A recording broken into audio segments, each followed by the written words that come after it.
ربكما تكذبان۔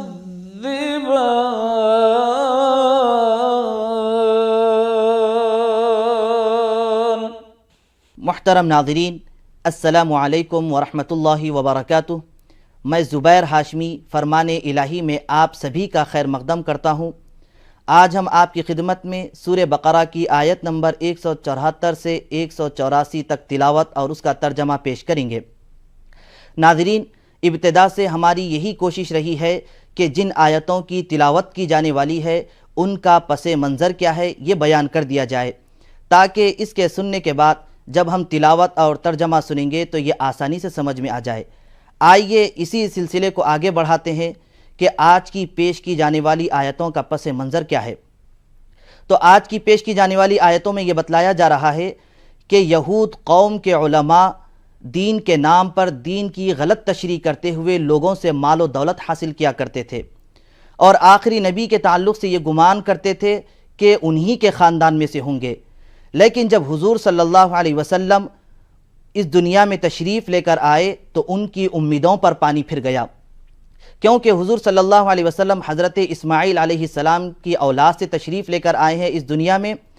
یہی وجہ تھی کہ وہ حسد کرنے لگے اور ساتھ ہی ساتھ یہ بھی سوچنے لگے کہ اگر ہم آخری نبی پر ایمان لے کر آئیں گے تو جو لوگ ہم سے جڑے ہوئے ہیں وہ دور ہو جائیں گے، اور جو مال و دولت حاصل کرنے کا ذریعہ ہم کو ملا ہے وہ چھوٹ جائے گا۔ اسی طریقے سے جب ان کے ماتحت لوگ حضور صلی اللہ علیہ وسلم کے تعلق سے دریافت کرتے ہیں کہ ہماری کتاب میں حضور کے بارے میں کیا لکھا ہوا ہے، تو اس وقت کے علماء حضور کی تعریف کو بدل کر اپنی جانب سے غلط چیزیں بیان کرتے ہوئے پیش کرتے ہیں اور اس کے ذریعے مال و دولت کو حاصل کرتے ہیں۔ تو اللہ تعالیٰ فرماتا ہے کہ جو لوگ حضور صلی اللہ علیہ وسلم کی تعریف کو بدل کر مال و دولت حاصل کر رہے ہیں تو ایسے لوگ عذاب کے مستحق ہو جائیں گے۔ تو آئیے ناظرین، مزید جانکاری حاصل کرنے کے لیے سنتے ہیں تلاوت کلام پاک اور اس کا ترجمہ۔ بسم اللہ الرحمن الرحیم۔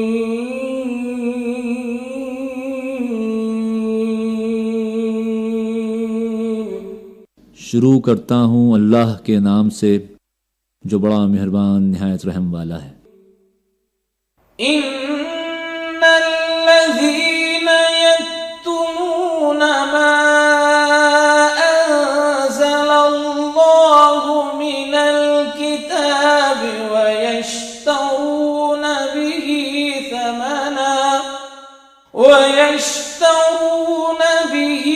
ثمنا قلیلا اولئک ما یأکلون فی بطونہم الا النار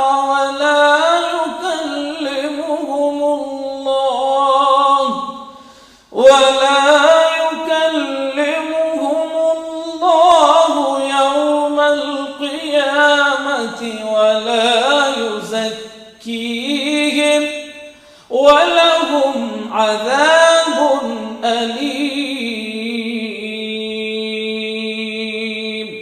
حق یہ ہے کہ جو لوگ ان احکام کو چھپاتے ہیں جو اللہ نے اپنی کتاب میں نازل کیے ہیں اور تھوڑے سے دنیاوی فائدوں پر انہیں بھیٹ چڑھاتے ہیں، وہ دراصل اپنے پیٹ آگ سے بھر رہے ہیں۔ قیامت کے روز اللہ ہرگز ان سے بات نہ کرے گا، نہ انہیں پاکیزہ ٹھہرائے گا، اور ان کے لیے دردناک سزا ہے۔ اولئک الذین اشتروا الضلالة بالہدى والعذاب بالمغفرة فما اصبرهم على النار۔ یہ وہ لوگ ہیں جنہوں نے ہدایت کے بدلے ضلالت خریدی اور مغفرت کے بدلے عذاب مول لیا۔ کیسا عجیب ہے ان کا حوصلہ کہ جہنم کا عذاب برداشت کرنے کے لیے تیار ہیں۔ ذلك بأن الله نزل الكتاب بالحق وإن الذين اختلفوا في الكتاب لفي شقاق بعيد. یہ سب کچھ اس وجہ سے ہوا کہ اللہ نے تو ٹھیک ٹھیک حق کے مطابق کتاب نازل کی تھی، مگر جن لوگوں نے کتاب میں اختلافات نکالے وہ اپنے جھگڑوں میں حق سے بہت دور نکل گئے. ليس البر أن تولوا وجوهكم قبل المشرق والمغرب ولكن البر من آمن بالله واليوم الآخر والملائكة والكتاب والنبيين وآتى المال على حبه ذوي القربى واليتامى والمساكين وابن السبيل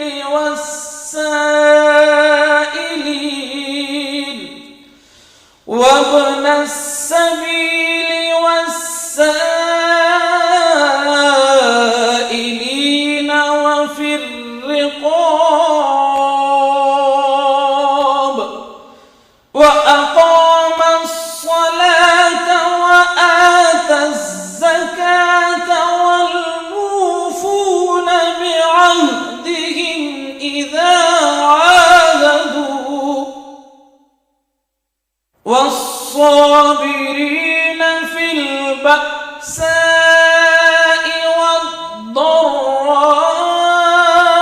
وحين البأس أولئك الذين صدقوا وأولئك هم المتقون.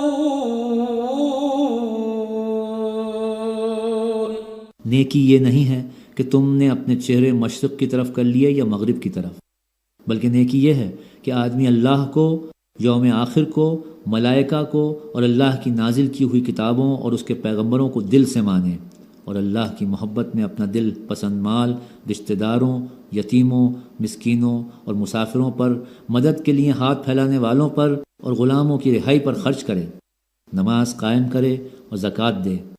اور نیک وہ لوگ ہیں کہ جب عہد کریں تو اسے وفا کریں، اور تنگی اور مصیبت کے وقت میں اور حق و باطل کی جنگ میں صبر کریں. یہ ہیں راست باز لوگ اور یہی لوگ متقی ہیں. يا أيها الذين آمنوا كتب عليكم القصاص في القتلى الحر بالحر والعبد بالعبد والأنثى بالأنثى فمن عفي له من أخيه شيء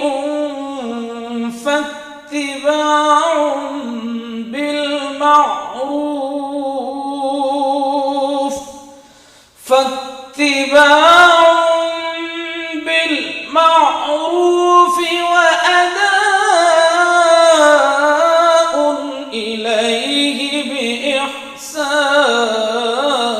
بإحسان ذلك تخفيف من ربكم ورحمة فمن اعتدى بعد ذلك فله عذاب أليم.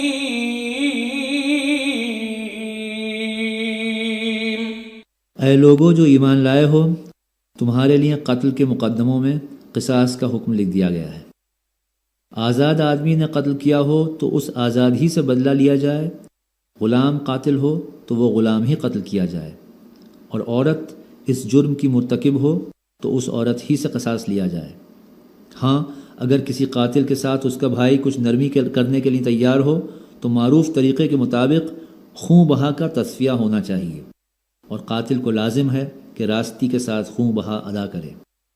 یہ تمہارے رب کی طرف سے تخفیف اور رحمت ہے، اس پر جو بھی زیادتی کرے اس کے لیے دردناک سزا ہے۔ وَلَكُمْ فِي الْقِصَاصِ حَيَاةٌ يَا أُولِي الْأَلْبَابِ لَعَلَّكُمْ تَتَّقُونَ۔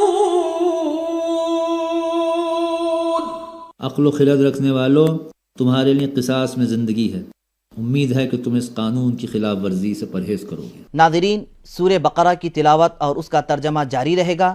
یہاں ہم لیتے ہیں ایک چھوٹا سا وقفہ۔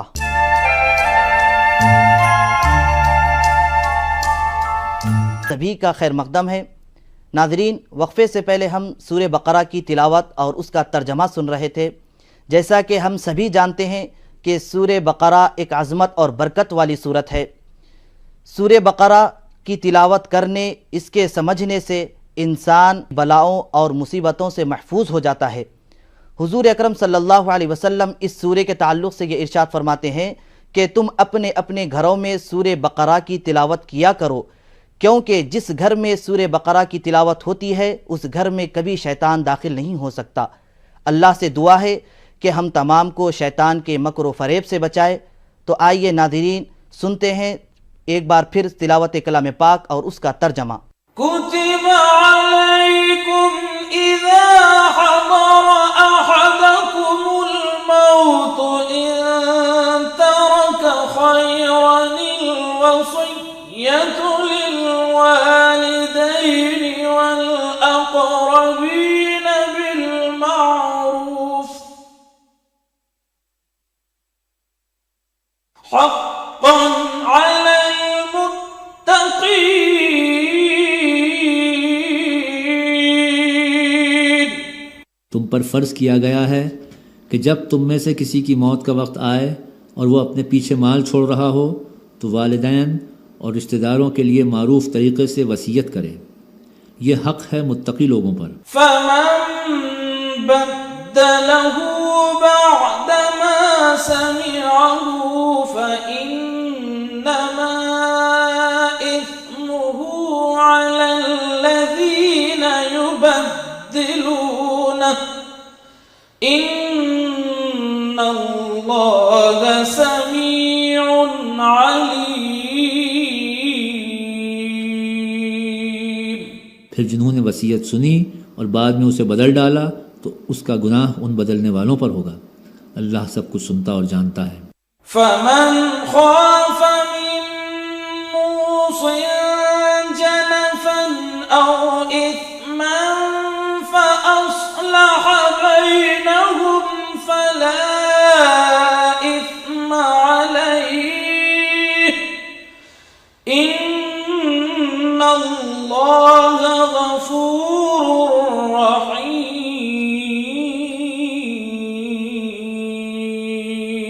البتہ جس کو یہ اندیشہ ہو کہ وصیت کرنے والے نے نادانستہ یا قصداً حق تلفی کی ہے اور پھر معاملے سے تعلق رکھنے والوں کے درمیان وہ اصلاح کرے تو اس پر کچھ گناہ نہیں ہے۔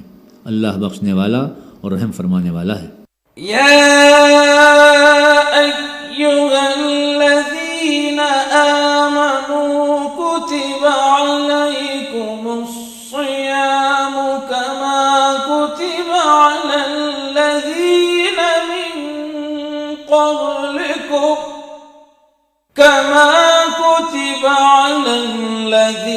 من قبلكم لعلكم تتقون۔ اے لوگو جو ایمان لائے ہو، تم پر روزے فرض کر دیے گئے ہیں جس طرح تم سے پہلے انبیاء کے پیرووں پر فرض کیے گئے تھے۔ اس سے توقع ہے کہ تم میں تقوی کی صفت پیدا ہوگی۔ ایاما معدودات فمن كان منكم مريضا أو على سفر فعدة من أيام أخر وعلى الذين يطيقونه فدية طعام مسكين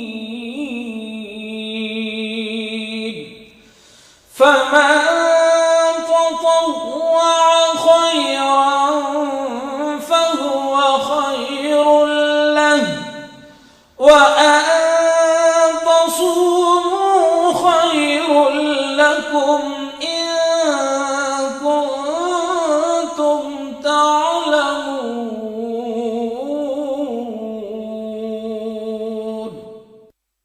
چند مقرر دنوں کے روزے ہیں. اگر تم میں سے کوئی بیمار ہو یا سفر پر ہو تو دوسرے دنوں میں اتنی ہی تعداد پوری کر لے. اور جو لوگ روزہ رکھنے کی قدرت رکھتے ہوں پھر نہ رکھیں تو وہ فدیہ دیں. ایک روزے کا فدیہ ایک مسکین کو کھانا کھلانا ہے.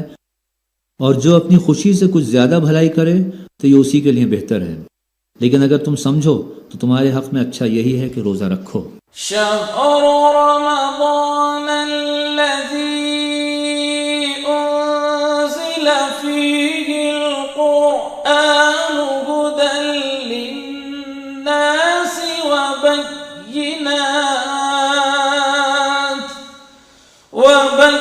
وبينات من الهدى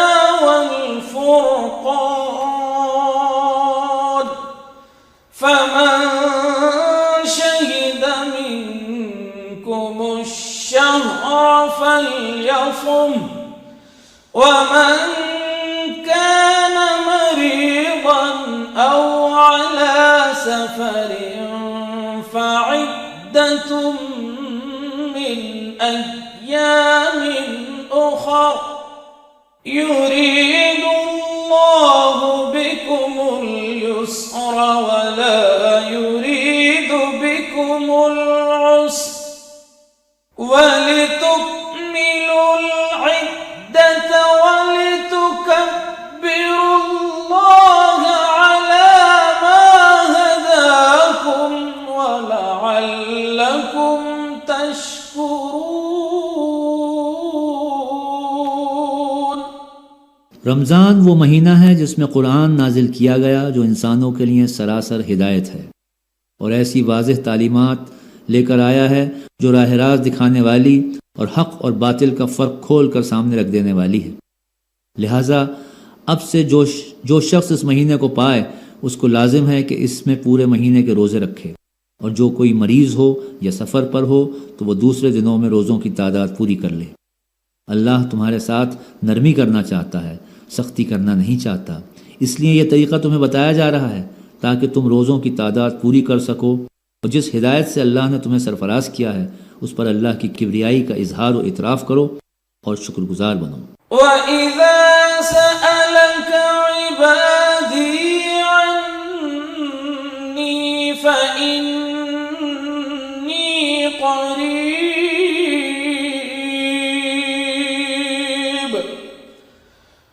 أُجِيبُ دَعْوَةَ الدَّاعِ إِذَا دَعَانِ فَلْيَسْتَجِيبُوا لِي وَلْيُؤْمِنُوا بِي لَعَلَّهُمْ يَرْشُدُونَ.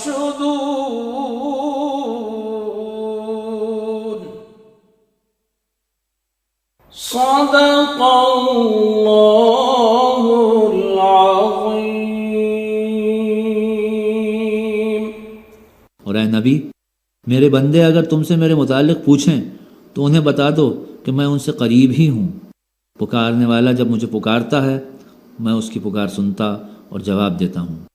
لہٰذا انہیں چاہیے کہ میری دعوت پر لبیک کہیں اور مجھ پر ایمان لائیں. یہ بات تم انہیں سنا دو، شاید کہ وہ راہ راست پالیں. مجھے امید ہے کہ آپ کو یہ پروگرام پسند آیا ہوگا. اب ہمیں اور ہماری پوری ٹیم کو اجازت دیجیے. خدا حافظ.